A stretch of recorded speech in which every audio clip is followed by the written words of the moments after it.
Magluto tayo ngayon ng ginataang hipon. Yung lagyan natin ng sitaw, talong. Mag-isa tayo muna ng sibuyas, bawang, saka luya. Sinasama-sama ko na. Yan, lagay natin yung hipon. Yung hipon nito, pinakuluan ko na rin ito. Hipon.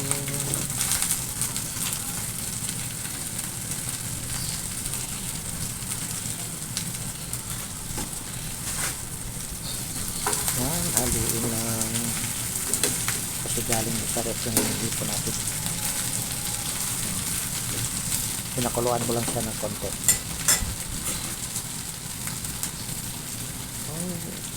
Lagyan natin ngayon ng talong. Nasaan yung talong? Hiwain natin. Kasi hindi pa nahiwa. Diretso na natin sa kawali. Yan.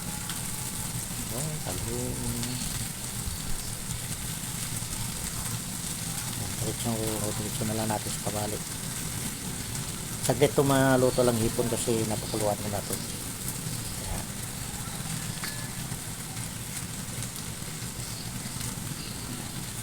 Walang kalabasa, kaya talong lang nilagay natin, saka sitaw. Yan, so kunin ko na rin sitaw, diretso hiwa na rin sa kawali. Yan.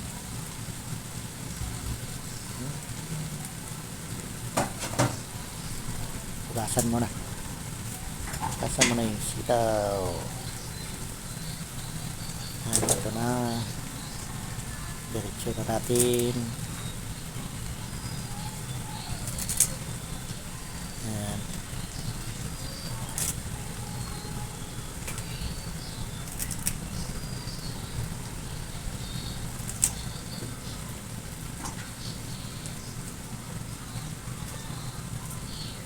Tayin na lang natin yan lumambot. Malambot na yung mga gulay. Lambot na.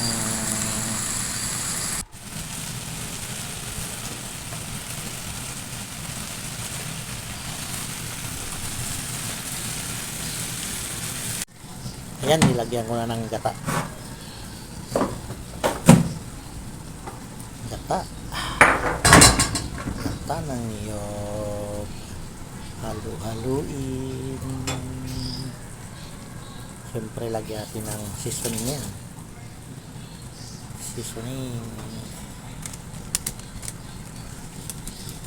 Para sumarap yung niluto.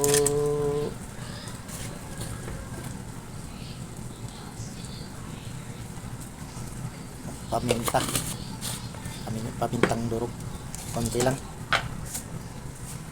pampalasa.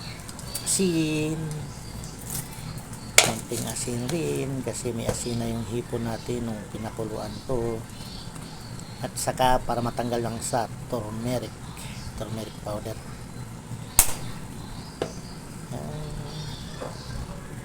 Haluin.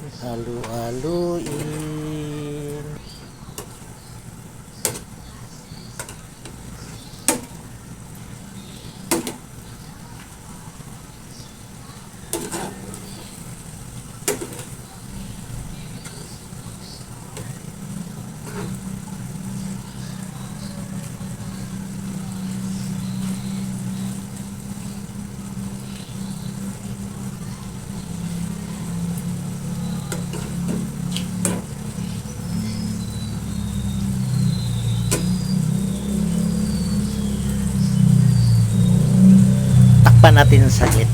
Yan o.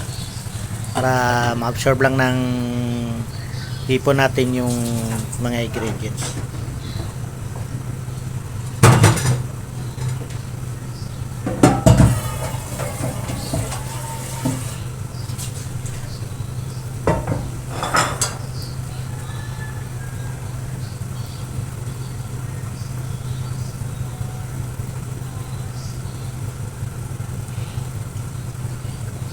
Ito, luto na. Tingnan natin. Yan o. Kain na na.